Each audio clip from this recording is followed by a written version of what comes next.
ओम शांति। ओम शांति। ओम शांति। 16/6/2021 प्रातः मुरली। ओम शांति। बाप दादा मधुबन।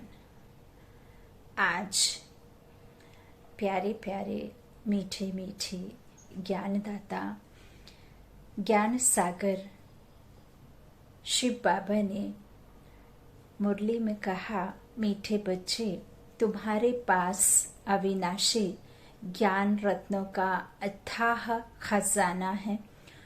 तुम उसका दान करो। तुम्हारे दर से कोई भी वापस नहीं जाना चाहिए। दाता के बच्चे मास्टर दाता और देवता जो होते हैं वो सिर्फ और सिर्फ देते हैं। और यहाँ जो परमपिता परमात्मा ईश्वर ने हमें ज्ञान रत्नों से भरा है, अथाह अविनाशी खजाना, जो अखुट खजाना है, तो उसका बाबा कहते हैं कि दान करो। तुम्हारे दर से कोई भी वापस नहीं जाना चाहिए। आज का प्रश्न बाबा ने कहा, सर्व संबंधों की स्क्रीन बाप अपने बच्चों को कौन सी श्रीमत देते हैं? उत्तर में बाबा ने कहा, मीठे बच्चे, अपना बुद्धि योग सब तरफ से हटाए, एक मुझे याद करते रहो। दुनिया की कोई भी वस्तु, मित्र, संबंधी आदि याद ना आए, क्योंकि इस समय सब दुख देने वाले हैं। ये दुनिया में बिना स्वार्थ के कोई भी रिश्ता है ही नहीं, चाहे वो एक पिता बच्चे का संबंध हो, माँ बच्चे का संबंध हो, आपस में फ्रेंड्स का संबंध हो, कहीं न कहीं कोई ना कोई आपको उनसे जो स्वार्थ होता है तभी संबंध होते हैं। निस्वार्थ संबंध है ही नहीं। निस्वार्थ संबंध यदि है तो वह ईश्वर का हम बच्चों से है। बच्चों का ईश्वर से भी निस्वार्थ नहीं है, क्योंकि हम बच्चे यदि ईश्वर को चाहते हैं तो हमें उनसे प्राप्ति होती है, इसीलिए हम चाहते हैं। लेकिन ईश्वर को हम बच्चों से कुछ नहीं मिलता है। उनका निस्वार्थ प्यार हम बच्चों के प्रति है। तो यह भी बहुत, जो कहना चाहिए कि बहुत अविनाशी खुशी परमात्मा के मिलने की, और परमात्मा से जो हमें मिलता है वो अविनाशी खुशी। बाबा कहते हैं, इस संसार में इस समय सब दुख देने वाले हैं। विश्व का मालिक बनना है तो जरूर 63 जन्मों का हिसाब किताब चुकतू करने की मेहनत करनी पड़े, है ना। एक जन्म का तो नहीं है ना, 63 जन्मों का है, तो उतनी मेहनत भी करनी पड़ेगी। कोई समझे कि 63 जन्मों का यदि आप 1 सेकंड में चुकतू कर दें तो वह तो संभव नहीं है। सब कुछ भूल अशरीरी बनो, तब हिसाब किताब चुकतू हो। मैं सर्व संबंधों की स्क्रीन हूँ। बाबा कहते हैं, ओम शांति। बाप दादा बच्चों से पूछते हैं कि किसकी याद में बैठे हो? शिव बाबा की। बुलंद आवाज में कहना चाहिए, शिव बाबा की याद में बैठे हैं। तुम बच्चे अर्थात आत्माओं का कनेक्शन है शिव बाबा से। तुम शिव बाबा के बनते हो इन द्वारा। किसके द्वारा? ब्रह्मा बाबा के द्वारा। तो क्योंकि शिव बाबा इनके द्वारा ही मिलते हैं। और गाने भी बने हुए हैं बहुत सारे कि एक बाबा मिले मधुबन में, एक उनके तन में शिव बाबा मिले। इस तरह से बहुत सारे गाने बाबा के ऊपर बने हुए हैं। और वो आंगन है मधुबन में। बाबा कहते हैं, मैं इनके द्वारा ही मिला हूँ। तो यह बीच में दलाल भी कहा जाता है। तुम्हारा दलाल से कोई कनेक्शन नहीं है, यह तो सिर्फ बीच में मार्फत है। लेन देन का सबका हिसाब किताब बाप से होना है, ना कि इनसे। तो बाबा कहते हैं इनसे नहीं, इनका भी लेन देन बाप से है। यह भी उस बाप को कहते हैं, बाबा मेरा सब कुछ आपका है। तुम्हें भी एक तो निश्चय यह है कि हम आत्मा हैं, और दूसरा यह भी निश्चय है कि हम आत्माएं अभी परम पिता परमात्मा से वर्षा ले रहे हैं। मनसा वाचा कर्मणा, तन मन धन से हम शिव बाबा के मददगार बनते हैं। यह सब कुछ शिव बाबा को अर्पण किया हुआ है। फिर शिव बाबा डायरेक्शन देते हैं, ऐसे ऐसे ये है करो। इनको कहा जाता है श्रीमत। बाप खुद कहते हैं मैं इस पुराने तन में प्रवेश करता हूँ। यह भी पतित से पावन बन रहे हैं। कौन? ब्रह्मा बाबा भी पतित से पावन बन रहे हैं। तो यह किसने कहा? शिव बाबा ने। यह भी पावन बन रहे हैं, इनका भी मेरे साथ हिसाब किताब है। इनके साथ कोई का हिसाब किताब नहीं। ब्रह्मा बाबा के साथ किसी का हिसाब किताब नहीं है, ब्रह्मा बाबा का शिव बाबा के साथ हिसाब किताब है। तो वह हिसाब किताब स्वयं शिव बाबा के साथ चल रहा है, ना कि हमारा शिव जो है ब्रह्मा बाबा के साथ। तो हम सबका भी उनके साथ में हिसाब किताब चल रहा है, शिव बाबा के साथ। लेकिन आधार यह है। बाबा कहते हैं इस तरह से इनके साथ कोई का हिसाब किताब नहीं है। तुम चिट्ठी लिखते हो शिव बाबा के अर ऑफ ब्रह्मा, है ना, उनके बिहाफ पे लिखते हैं। परंतु माया ऐसी है जो निरंतर याद करने नहीं देती है। बुद्धि योग घड़ी घड़ी तोड़ देती है। अगर यही पक्का पुरुषार्थ करेंगे तो फिर दूसरा सब कुछ भूल जाएगा, शरीर भी भूल जाएगा। यह शरीर होगा परंतु आत्मा को इन सब चीजों से नफरत होगी। यह अवस्था जमाने की प्रैक्टिस करनी होती है। अंत में हमको अपना शरीर भी याद ना पड़े। कर्मातीत अवस्था होना माना खुद को सिर्फ और सिर्फ आत्मा निश्चय करना। तो खुद का शरीर भी याद ना पड़े। बाप कहते हैं अपने को अशरीरी समझ, मुझ बाप को याद करो। मैं सदैव अशरीरी हूँ, तुम भी अशरीरी थे। फिर तुमने पाठ बजाया, अभी फिर तुमको पाठ बचाना है। यह मेहनत है। विश्व का मालिक बनना कोई कम बात है क्या? मनुष्य ही विश्व का मालिक बन सकता है। यह देवताएं भी मनुष्य हैं, परंतु इनको देवी गुण वाले देवता कहा जाता है, जो कि अभी नहीं है, अब बन रहे हैं। तो लक्ष्मी नारायण विश्व के मालिक थे। इन्हों को अपने बच्चे होंगे, वही उनको माँ बाप मानेंगे। परंतु आजकल मनुष्य अंधश्रद्धा से इन लक्ष्मी नारायण को त्वमेव माताश्च पिता कहते हैं। वास्तव में यह महिमा है शिव बाबा की। निराकारी परम पिता परमात्मा, गॉड फादर, अल्लाह, नूर, जो अलग अलग है वो बिंदु स्वरूप। निराकारी, निरंकारी, शिव कल्याणकारी। नूर कहो, अल्लाह कहो या निराकारी कहो, ज्योतिर्बिंदु कहो, गॉड ऑफ लाइट कहो, वही सबका गॉड फादर ज्योतिर्बिंदु है। बाकी सब यह जो कह देते कि तुम्हें व माताश्च पिता, तुम्हें व लक्ष्मी नारायण, तो बाबा कहते हैं यह गलत है। वास्तव में यह महिमा है शिव बाबा की। देवताओं की महिमा गाते हैं आप सर्व गुण संपन्न, परंतु उन्हों की पूजा क्यों करते हैं यह किसको पता नहीं है। तो अभी तुम ऐसी महिमा नहीं गाएंगे कि तुम माता पिता, हाँ तुम जानते हो शिव बाबा वह निराकार परम पिता परमात्मा है, उनसे ही सुख घनेरे मिलते हैं।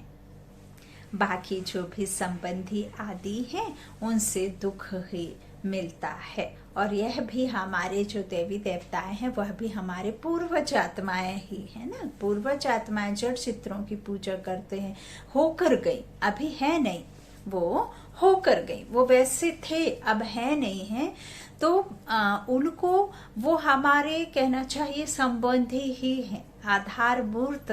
जो हम जिनको भाई बहनों को पूजते, तो भाई बहनों से वर्षा नहीं मिलता ना, भाई भाई को वर्षा कैसे मिलेगा, है ना। अपने ही जो रहेंगे संबंधी तो उनसे नहीं मिल सकता, पिता से मिलता है ना। तो वो तो है ही निराकार, जिससे सर्व की सदगति और सबको वर्षा मिलता है, आत्माओं को, है ना। तो आत्मा शरीर के द्वारा पाठ बजाती हैं, आत्मा को वर्षा मिलेगा, हाँ, जो नंबरवार पुरुषार्थ अनुसार। तो बाबा कहते हैं इस तरह से, हाँ, तुम जानते हो कि शिव बाबा निराकार परम पिता परमात्मा है, उनसे ही सुख घनेरे मिलते हैं। बाबा कहते बाकी सबसे जो संबंधी हैं दुख ही मिलता है। तो यह तो एक स्क्रीन है जिससे सर्व संबंध की रचना मिलती है। इसलिए बाप कहते हैं मामा काका चाचा आदि सबसे बुद्धि योग हटाए, मामे कम याद करो, तुम गाते भी हो दुख हरता सुख करता। अब मामा काका चाचा कौन?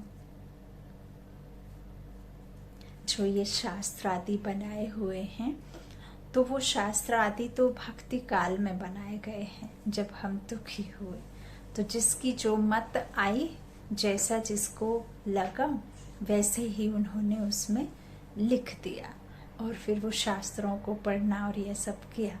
तो वो तो बाद में आए,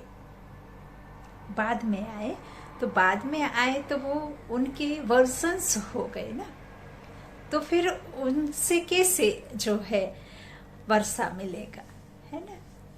तो बाबा कहते हैं इस तरह से सबसे बुद्धि योग हटाए, मामे कम याद करो, तुम गाते भी हो दुख हरता सुख करता, सर्व का सदगति दाता एक ही है, वही हमारा सब कुछ है। लौकिक बाप से भी दुख मिलता है, बाकी टीचर है जो किसको दुख नहीं देते। टीचर दुख नहीं देते, टीचर पास जाकर पढ़ने से तुम शरीर निर्वाह करते हो। जब हम टीचर के पास लौकिक जीवन में भी स्थूल जीवन में भी पढ़ाई करते हैं तो शरीर निर्वाह के लिए करते हैं ना। तो वो पढ़ाते हैं हमें ताकि हम आगे चलकर अपने जॉब आदि कुछ अच्छा पा सकें और अपने शरीर निर्वाह कर सकें। तो हुनर सिखाने वाले भी होते हैं, अलग अलग होते हैं, अलग अलग तरीके से सिखाने वाले। तो वह सब अल्पकाल के लिए टीचिंग करते हैं, एक जन्म के लिए। भक्ति में भी महिमा एक राम अथवा परमपिता परमात्मा की ही करती है, उनको ही याद करती है। वास्तव में भक्ति भी एक की ही करनी है। भक्ति करने के समय जब हम भक्ति काल में पूजा पाठ करते तो सभी कहते हैं ना कि अपना एक इष्ट बनाओ। आप किसी गुरु के पास जाएंगे तो वो कहेंगे कि आप इष्ट को याद करो, या आप हवन पूजन में भी बैठा करते थे तो यही बोलते थे कि आपका इष्ट कौन है, कुल देवी कौन है, उनको याद करो, है ना। तो यह तो शुरू से सभी को समझ मिली है कि इतने ऐसे नहीं पूजो, सबको नहीं पूजो। भक्ति भी करनी है तो किसी एक को अपना बनाओ, है ना, सबको तो नहीं बना सकते। इसके पीछे बहुत सारी कहानियां भी हैं कि जब एक बार एक भक्त को मुसीबत पड़ी तो थोड़े समय के लिए उसने शुरू किया, गणेश को बुलाना शुरू किया। फिर रास्ते से कोई जा रहा था, उसने बोला कि आप गणेश को क्यों याद कर रहे हो? बोला मेरा ये काम बहुत मुश्किल में मैं हूँ और ये काम मेरा हो नहीं रहा है, तो मुझे याद आ रही है, तो वो आएंगे मेरी हेल्प करने। तो उन्होंने बोला कि नहीं नहीं, तुम दुर्गा बहुत पावरफुल हैं, तुम दुर्गा को याद करो।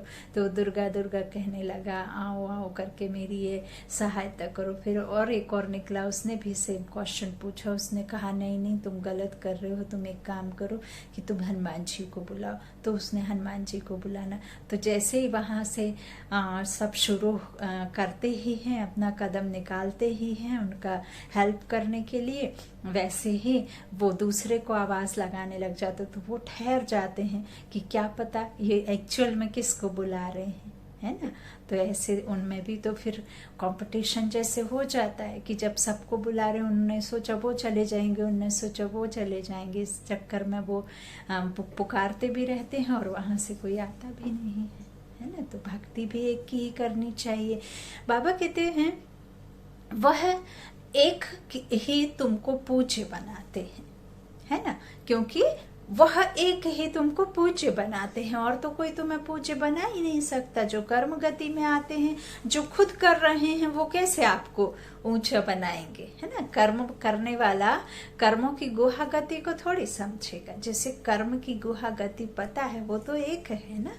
तो बाबा कहते हैं कि इस तरह से जो पूज्य तुमको एक ही बनाते हैं। तुम पहले पहले एक शिव बाबा की पूजा करते हो, उनको सतो प्रधान भक्ति कहा जाता है।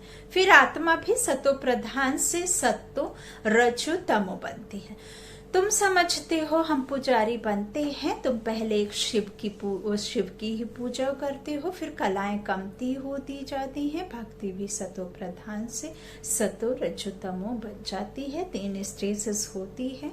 सारा ड्रामा तुम्हारे ऊपर ही बना हुआ है, आपे ही पूजे आपे ही पुजारी। भगवान पूज्य पुजारी नहीं है, क्योंकि भगवान तो जन्म मरण से न्यारा है।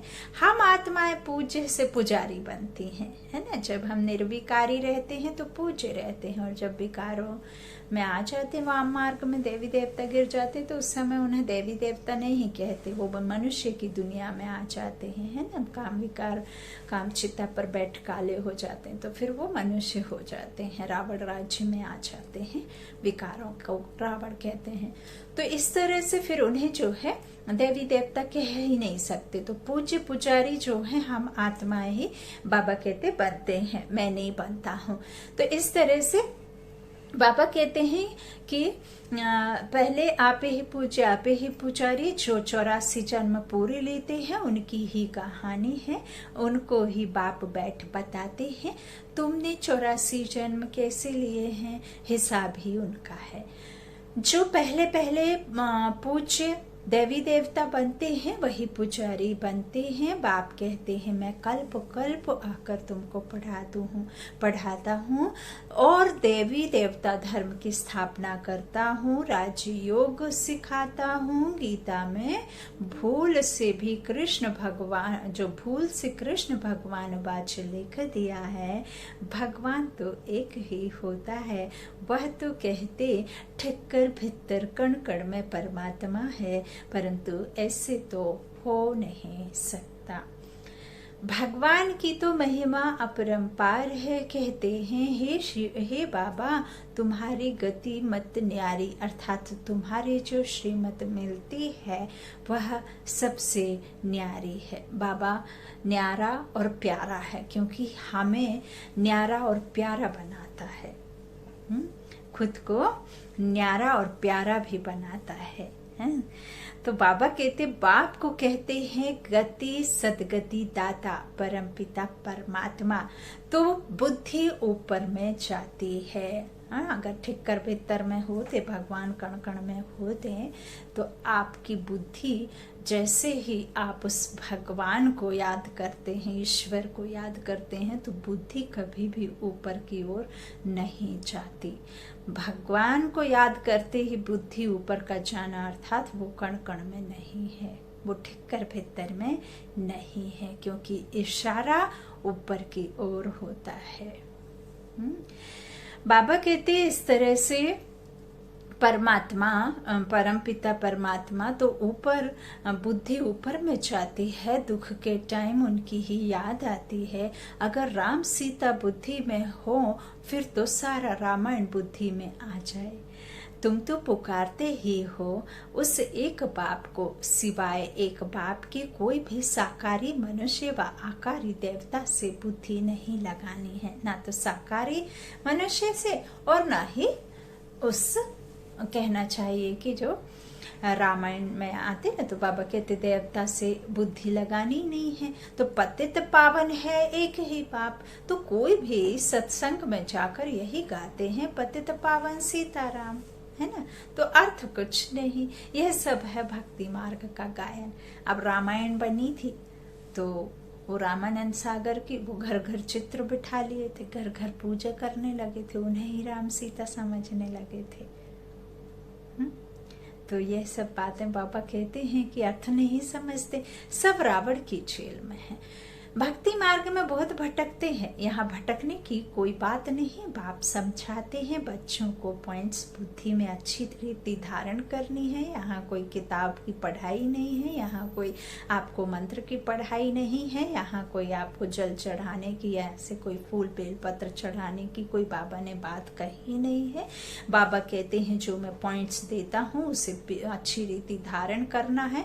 यह पढ़ाई जो है प्रैक्टिकल में बाबा और बच्चों का संबंध है, प्रैक्टिकल में सम्मुख हो बाप आत्माओं को पढ़ाते हैं, और आत्माओं को पढ़ाते हैं ज्ञान रत्नों से, आत्मा रूपी खाली बर्तन को भरते हैं, और अखुट खजानों का जो दाता हमें अखुट खजानों से भरपूर करते हैं। और यह ज्ञान ऐसा अखुट खजाना है जो आप जितना खर्च करेंगे उतना ही बढ़ेगा, है ना। और ये 21 जन्मों के लिए फिर सुख भी मिलता। तो बाबा कहते हैं इस तरह से बहुत भटकते हैं, कहाँ भक्ति मार्ग में। लेकिन यहाँ बाबा सिर्फ पॉइंट्स बुद्धि में धारण करने कहते, पढ़ाई रेगुलर करनी है, क्लास मिस नहीं करनी है।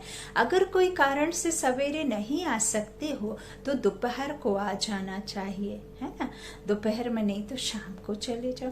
तो किसको तंग भी नहीं करना है, सारा दिन पढ़ा है, कोई भी समय जाकर पढ़ना है। या बच्चियां सुबह से लेकर शाम तक सर्विस पर हैं, सारा दिन सर्विस स्टेशन खुले हुए हैं, कोई भी आए उनको रास्ता बताना है। जो सेंटर में बहनें बैठी रहती हैं, जो बच्चियां बैठी रहती हैं, तो वह पूरे दिन यही कार्य में लगी रहती हैं, यही शिक्षा यही ज्ञान देने में, है ना। ज्ञान गंगाएं है ना। वो पहले पहले तो बताना है, विचार करो तुमको 2 बाप हैं।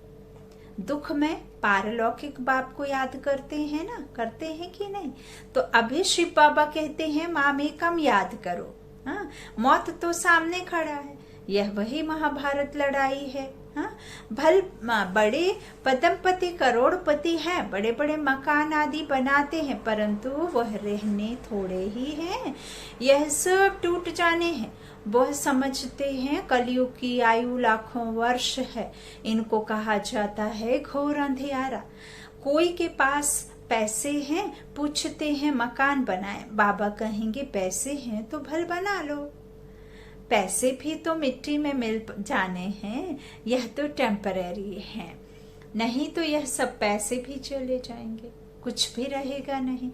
भल बनाओ, फिर उसमें गीता पाठशाला का प्रबंध रखो, तो तुम्हारे दर पर कोई भी आए उनको भिक्षा ऐसी दो जो उनको एकदम विश्व का मालिक बना दो।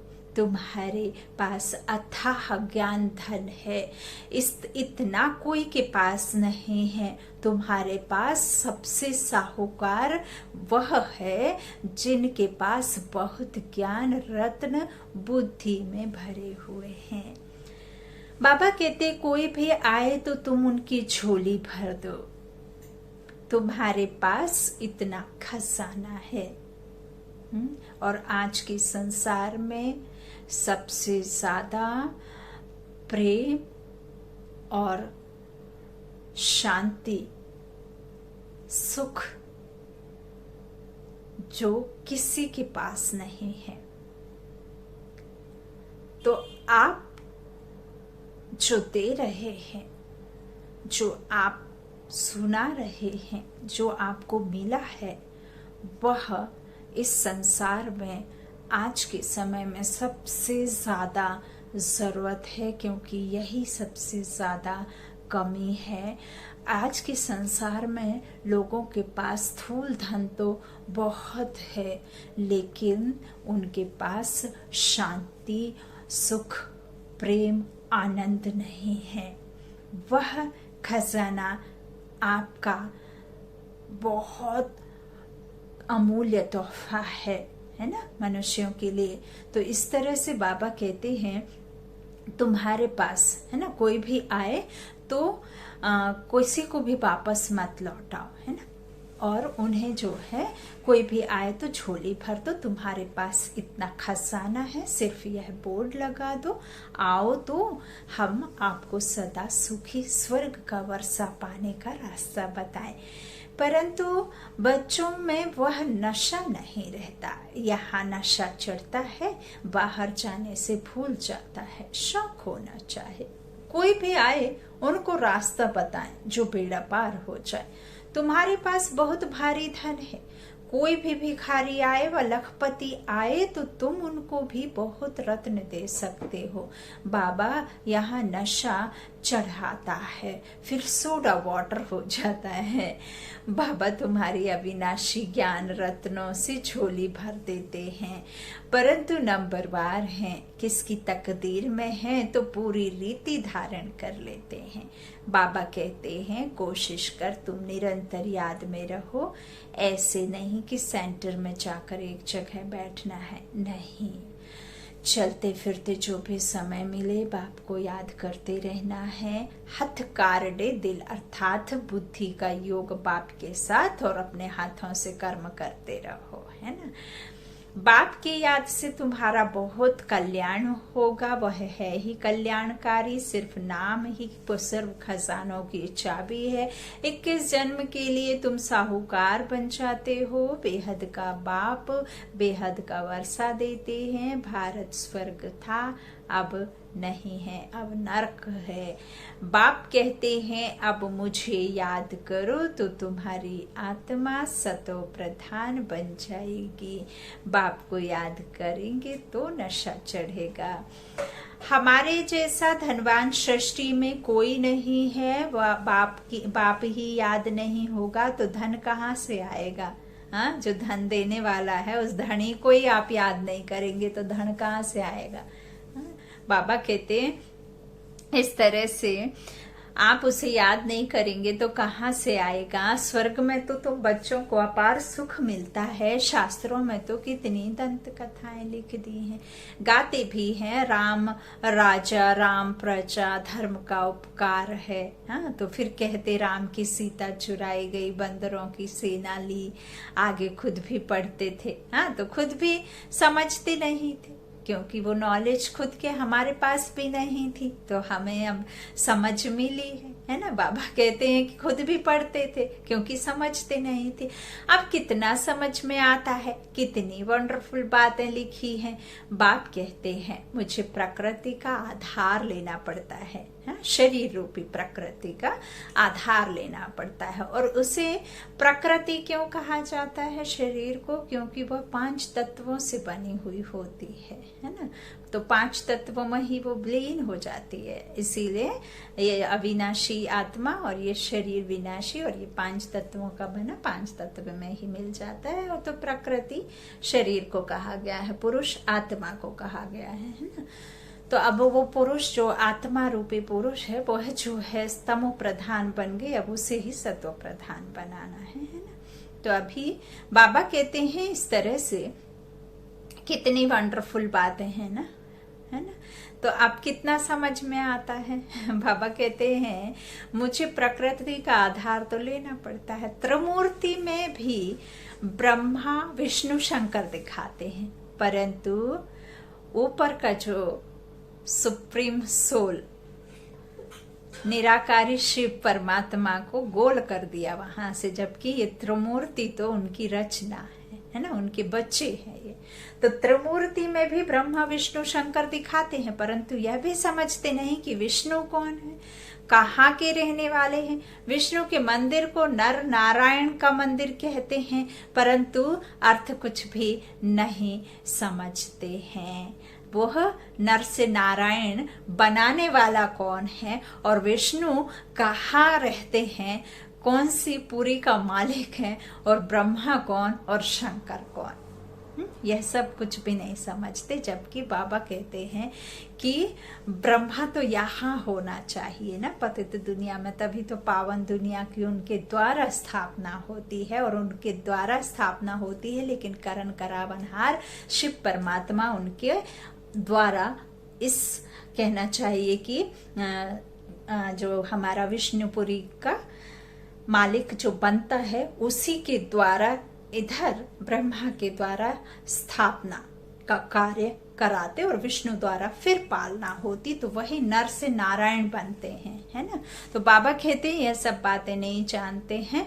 और शंकर द्वारा विनाश अर्थात जब आपको तीसरा नेत्र दिव्य चक्षु मिलता है, तो दिव्य चक्षु से आप जो है अपने विकारों को बाबा जो हमें समझाते हैं वह सब बातें हम समझते हैं। सीढ़ी का बाबा ने समझाया, 4 योगों का बताया, हमारी जो अवस्थाएं हैं सतो रजो तमो वो अवस्थाएं बताएं, कैसे हम दुर्गति को पाते और कैसे हमें सदगति में जाना है। तो वह सब बातें फिर हम विकारों को कैसे इस योग अग्नि से दग्ध करना है, कैसे हम जो है शांति इस विश्व में स्थापना करते हैं और कैसे इस जो विकारी दुनिया का, कैसे धर्मों का और कैसे ये सब बातों का दुनिया का विनाश कैसे होना। तो वह जब तक आपको दिव्य चक्षु नहीं मिलता है तब तक यह सब असंभव है ना। तो विकारों का विनाश तभी होता जब परमात्मा आकर के हमें यह तीसरा नेत्र, समझ का तीसरा नेत्र देते हैं ना। और संसार में बहुत ज्यादा जब चारों तरफ धर्मों की आत्मग्लानि और हाहाकार हो जाता है ना, तो बाबा कहते इस तरह से नर से नारायण का मंदिर कहते हैं, परंतु अर्थ कुछ भी नहीं जानते, नहीं समझते हैं। विष्णु के यह 2 रूप लक्ष्मी नारायण हैं जो सतयुग में राज्य करते थे। अभी तुम मनुष्य से देवता बन रहे हो। कोई भी आए तो बोलो यह ब्रह्म कुमार कुमारियां हैं, तो प्रजापिता ब्रह्मा सबका बाप हुआ, है ना। रास्ते चलते यदि कोई गरीब को, कोई गरीब बच्चे को कोई अडॉप्ट कर लेता है तो उसका नाम आम सब उससे हो जाता है ना, उसका पिता भी बन जाता है। तो इसी तरह से हम अडॉप्टेड बच्चे है ना, लेकिन हमें शिव बाबा ने अडॉप्ट किया है ब्रह्मा के द्वारा, है ना। तो प्रजा पिता यहाँ ही होना चाहिए, है। तो प्रजा पिता ब्रह्मा सबका बाप है। बहुत ढेर प्रजा है, नाम तो सुना है ना। भगवान ने ब्रह्मा द्वारा ब्राह्मण रचे, तो बाप ने जरूर बच्चों को वर्षा तो दिया होगा ना। तुम बच्चों को विश्व का मालिक बनाते हैं, तुम शिव बाबा से वर्षा पाते हो। हाँ, बाबा कहते एक है लौकिक बाप, दूसरा है पारलौकिक बाप। लौकिक बाप से हद का वर्षा जितना होगा उतना मिलेगा और एक जन्म के लिए मिलेगा। हाँ, और पारलौकिक बाप यह तुमको अलौकिक बाप मिला है। अलौकिक अर्थात ब्रह्मा बाबा अलौकिक बाप, है ना। तो यह तो जौहरी था, है ना, ये तो जौहरी था, सभी जानते हैं। तो यह थोड़े ही कुछ जानता था, है ना। इनके लिए कहते हैं कि इनके बहुत जन्मों के अंत के जन्म के भी अंत में इनमें प्रवेश करता हूँ। वानप्रस्थी बनने का रिवाज भी भारत में है। 60 वर्ष के बाद गुरु के पास चले जाते हैं। बाप इनमें प्रवेश कर कहते हैं अब तुमको घर चलना है। मुक्ति सब चाहते हैं परंतु मुक्ति को जानते कोई भी नहीं। ब्रह्मा में लीन तो कोई हो नहीं सकते। यह तो सृष्टि का चक्र फिरता ही रहता है। मुक्ति चाहते सब है परंतु मुक्ति को जानते कोई नहीं। बाबा कहते ब्रह्मा में लीन तो कोई हो ना सके, है ना, कोई नहीं हो सकते। तो यह तो सृष्टि का चक्र फिरता ही रहता है। बाबा कहते हैं सबको पाठ बजाना ही है। हर एक आत्मा को जो भी पाठ मिला है वह तो पाठ बजाना ही है।